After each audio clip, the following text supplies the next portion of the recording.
Kalau Anda mengikuti pembahasan kita sebelumnya tentang Roziyah Yaum Al-Khamis, Atau tragedi hari Kamis? ya, tragedi hari Kamis, Anda pasti tahu bahwa suhu ketegangan di sekitar Nabi itu sudah mulai memanas dengan sangat drastis. Sangat tegang waktu itu. Peristiwa ini bukan sekedar detail kecil ya. Tentu tidak. Ini sangat krusial karena berkaitan langsung dengan sebab dari wafatnya beliau sendiri. Kita sedang berada di titik paling ujung dari sebuah era yang mengubah dunia. Nah, untuk memberikan pijakan waktu yang jelas kepada Anda, mari kita susun garis waktunya dulu. Silahkan. Telah menjadi kesepakatan umum dalam sejarah Islam bahwa Nabi wafat pada hari Senin. Oke, wafat di hari Senin. Iya. Nah, jika beliau wafat di hari Senin, maka riwayat dari sejarawan Al-Waqidi mencatat sebuah insiden besar yang terjadi hanya 1 hari sebelumnya. Berarti hari Minggu ya? Tepatnya pada hari Minggu. Dengarkan baik-baik catatan sejarah ini. Biar saya bacakan terjemahannya untuk Anda. Usamah turun pada hari Ahad, sementara Rasulullah dalam keadaan sakit parah dan tidak sadarkan diri. Dan hari itulah mereka melakukan al-lad kepadanya, sementara kedua mata beliau berlinang air mata, dan di sisinya ada Al-Abbas, serta para wanita berada di sekelilingnya. Nah, disinilah kita harus berhenti sejenak. Ya, ada satu kata kunci dari riwayat tadi yang harus menyita seluruh perhatian kita. Sebuah tindakan spesifik? Betul, sebuah tindakan spesifik yang disebut al-lad. Anda mungkin bertanya-tanya kan, apa sebenarnya kisah al-lad ini? Memang istilah yang jarang didengar ya? Benar, secara bahasa, al-lad adalah proses memasukkan obat cair ke dalam mulut pasien secara paksa, biasanya lewat sudut mulut, tanpa persetujuannya. Tanpa persetujuan? Iya, analogi sederhananya, bayangkan anak-anak yang enggan meminum obat karena takut rasanya pahit. Oh iya, mereka mengunci mulut rapat-rapat kan? Tepat, lalu orang dewasa memegangi mereka, dan obat itu dipaksa masuk ke sudut mulutnya. Nah, itu al-lad. Dan jika kita terapkan definisi ini pada konteks sejarah di hari Minggu itu, faktanya luar biasa mengejutkan loh. Kenapa begitu? Karena yang kita bicarakan di sini bukanlah anak kecil yang takut obat pahit. Ini adalah Rasulullah. Para istri beliau dan orang-orang di ruangan itu melakukan led, memaksa masuk obat di saat beliau sedang sakit parah menjelang wafatnya. Bukankah wajar ya jika sebuah keluarga itu panik saat melihat orang yang mereka cintai sakit parah? Maksudnya tindakan medis darurat? Ya, bukankah memaksa masuk obat itu terdengar seperti tindakan medis yang sangat rasional? Mengapa kita harus melihat ini sebagai sesuatu yang aneh? Itu reaksi dan pertanyaan yang sangat masuk akal sebenarnya. Secara naluriah, kita kan ingin memaklumi kepanikan itu ya. Tentu saja. Tapi, mari kita lihat respon sang pasien saat beliau sadar. Kita punya bukti pertama yang mencatat kejadian ini secara rinci dari Sahih Bukhari. Dari penuturan Aisyah kan? Betul, dari Aisyah binti Abu Bakar. Perhatikan dinamika dalam riwayat ini. Biar saya terjemahkan percakapan yang sangat intens ini. Aisyah berkata, kami melakukan lad atau memasukkan obat paksa kepadanya di saat sakitnya. Perhatikan bagian selanjutnya. Beliau lalu memberi isyarat kepada kami agar kami tidak melakukan lad padanya. Kami berkata itu karena ketidaksukaan pasien terhadap obat. Jadi mereka mengabaikan isyaratnya. Iya, lalu ketika beliau sadar, beliau bersabda, bukankah telah aku larang kalian melakukan lad padaku? Beliau menegur mereka. Betul, kami menjawab, itu tadi karena ketidaksukaan pasien terhadap obat. Maka beliau bersabda, tidak boleh seorang pun yang berada di rumah ini kecuali ia dilakukan lad padanya.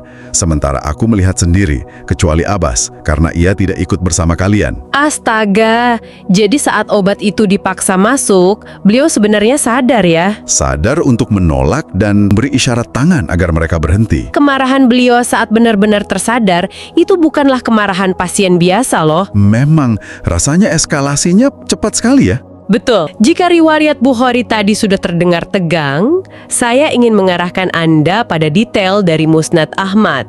Riwayat ini memberikan gambaran ruangan yang jauh lebih eskalatif dan dramatis. Lebih dramatis dari Bukhari.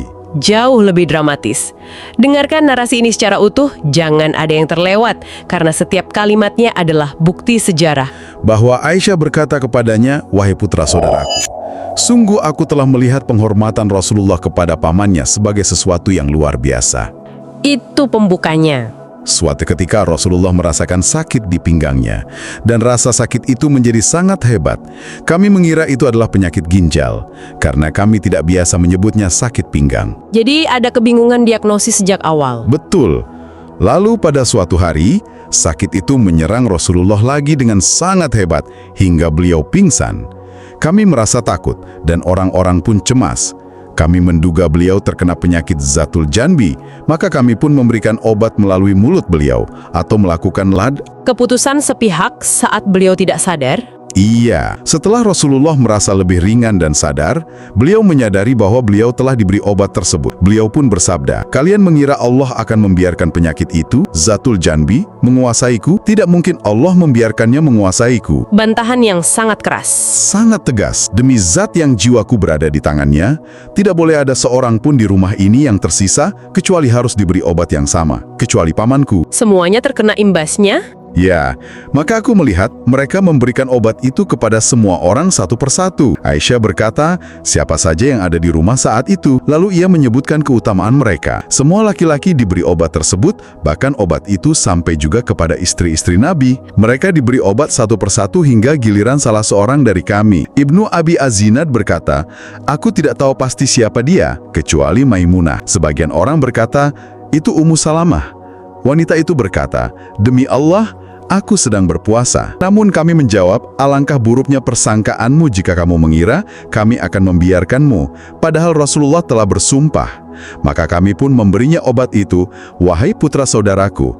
Padahal demi Allah, ia sedang berpuasa. Nah, sekilas bagi Anda yang menyimaknya secara pasif ya, peristiwa ini mungkin masih bisa dimaafkan sebagai drama kepanikan medis biasa. Betul, kelihatan seperti keluarga yang sedang panik saja. Ya, keluarga panik, mencoba mengobati, terus pasien marah karena obatnya tidak enak, selesai.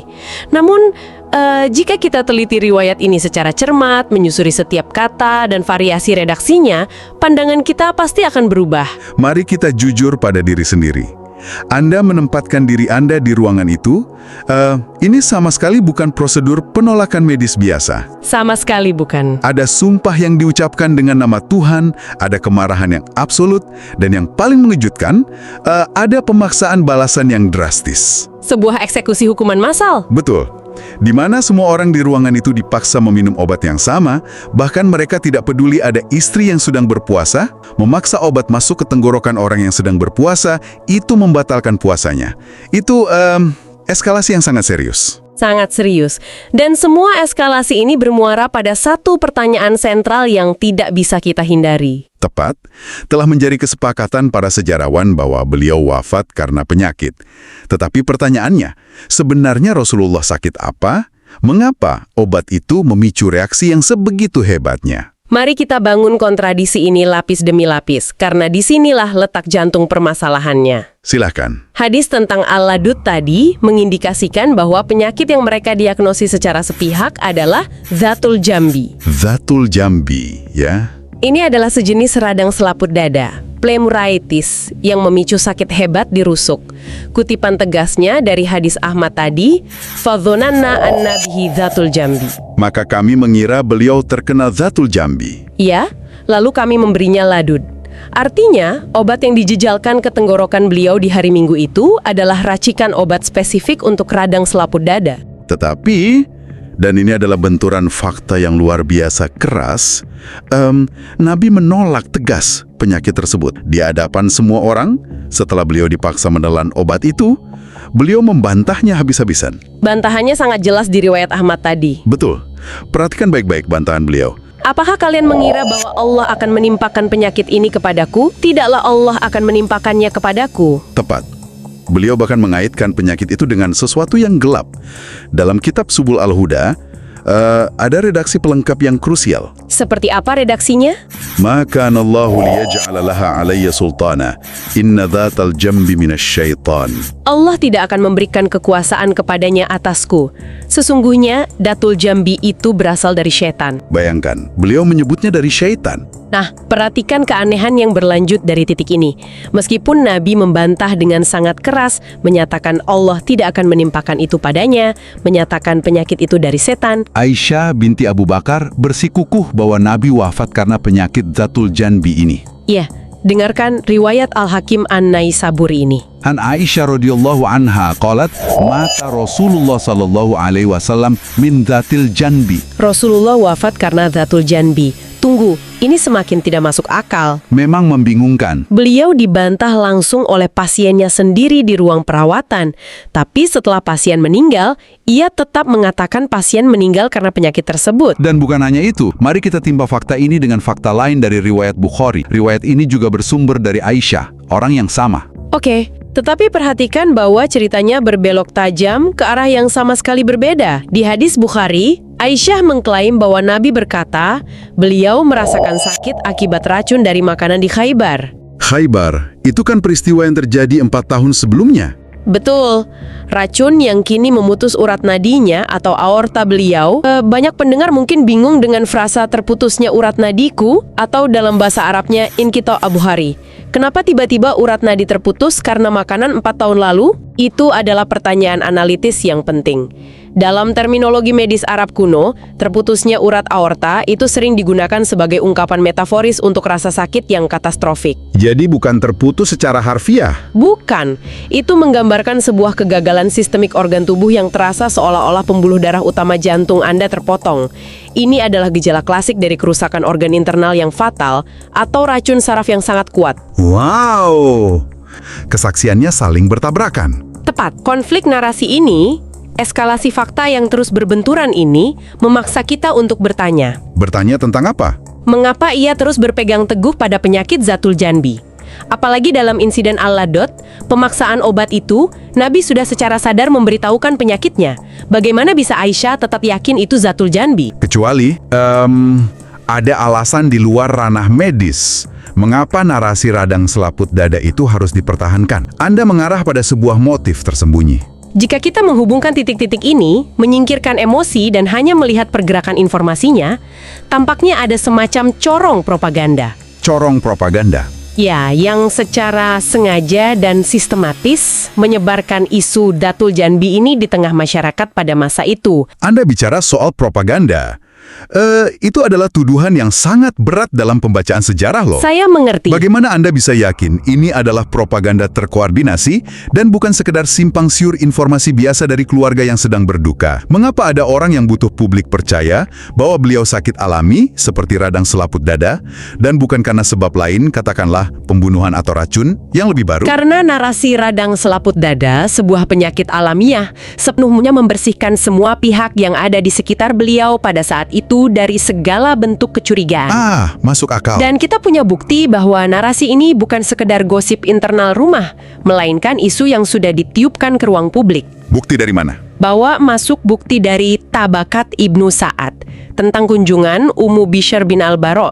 Dokumen ini membuktikan dengan telak bahwa isu ini memang sengaja diedarkan. Ummu Bishr berkata soal demam hebatnya ya. Biar saya sampaikan terjemahannya. Ummu Bishr bin Al-Bara menemui Nabi di saat sakitnya dan berkata soal demam hebatnya. Wahai Rasulullah, aku belum pernah melihat demam seperti yang menimpamu ini pada siapapun. Lalu Nabi bertanya, penderitaan dilipat gandakan bagi kami, sebagaimana pahala dilipat gandakan bagi kami. Apa yang dikatakan orang-orang? Aku, yaitu Ummu Bishr, menjawab. Mereka mengatakan bahwa engkau menderita Dzatul Janbi. Nah, perhatikan jawaban Nabi. Maka Rasulullah bersabda, Allah tidak akan menimpakan penyakit itu kepada Rasulnya. Sesungguhnya penyakit itu adalah gangguan dari syaitan. Garis bawahi poin ini. Yap, perhatikan detail kecil namun luar biasa ini. Nabi secara spesifik bertanya, apa yang dikatakan orang-orang? Beliau sadar ada sebuah wacana yang sedang dibangun di luar sana. Publik sudah mendengar rumornya. Benar. Dan Nabi secara proaktif membongkar narasi salah tersebut langsung kepada penjenguknya. Mencoba memotong jalur propaganda itu sebelum menyebar lebih jauh. Ini bukan sekedar diagnosis yang salah kaprah. Ini adalah pertarungan informasi. Semua pertanyaan ini, pertentangan narasi dan usaha pembentukan opini publik ini membuat kita patut meragukan hadis-hadis resmi yang menyebar tentang sebab wafatnya Rasulullah. Sejarah selalu ditulis oleh mereka yang bertahan hidup untuk menceritakannya. Dan jika Anda merasa bahwa misteri ini sudah mencapai puncaknya, kita belum selesai. Masih ada lagi? Masih ada. Hadir satu kepingan puzzle terakhir dari seorang sahabat senior, sosok yang sangat dihormati, yaitu Abdullah bin Mas'ud. Dan kepingan ini bukannya menjawab pertanyaan Anda, malah semakin memperdalam jurang keraguan ini ke tingkat yang belum pernah kita bayangkan. Mari kita dengar kesaksiannya. Dengarkan kesaksian ini baik-baik. Aku bersumpah demi Allah sebanyak 9 kali bahwa Rasulullah terbunuh secara syahid lebih aku sukai daripada aku bersumpah 1 kali bahwa beliau wafat secara wajar. Karena sesungguhnya Allah Azza wa Jalla telah mengangkatnya sebagai nabi dan menjadikannya syahid. Catatan ini terekam jelas dalam Musnad Ahmad. Sumpah 9 kali. Bayangkan bobot psikologis dari tindakan itu. Sangat ekstrim. Ya, jika Ibnu Mas'ud sampai merasa perlu bersumpah 9 kali dengan membawa nama Allah, sebuah tindakan yang sangat ekstrim dalam tradisi Arab, adakah pihak-pihak yang berusaha keras mengingkari bahwa Nabi terbunuh secara syahid? Itu pertanyaan yang besar. Dan adakah pihak yang secara agresif ingin membingkai kematiannya murni sebagai kematian wajar akibat radang selaput dada? Dan ini membawa kita kembali pada semua teka-teki sejak awal. Apa hubungan pihak-pihak pembentuk narasi ini dengan Aisyah yang terus mempertahankan narasi Dhotul Janbi? Dan apakah insiden alat pada hari Minggu itu? Ya, insiden pemaksaan obat misterius ke sudut mulut yang dibalas dengan kemarahan luar biasa dari Nabi memiliki benang merah dengan agenda ini. Sebuah teka-teki di mana informasi disembunyikan di tempat paling terang. Simpan pertanyaan-pertanyaan ini di benak Anda.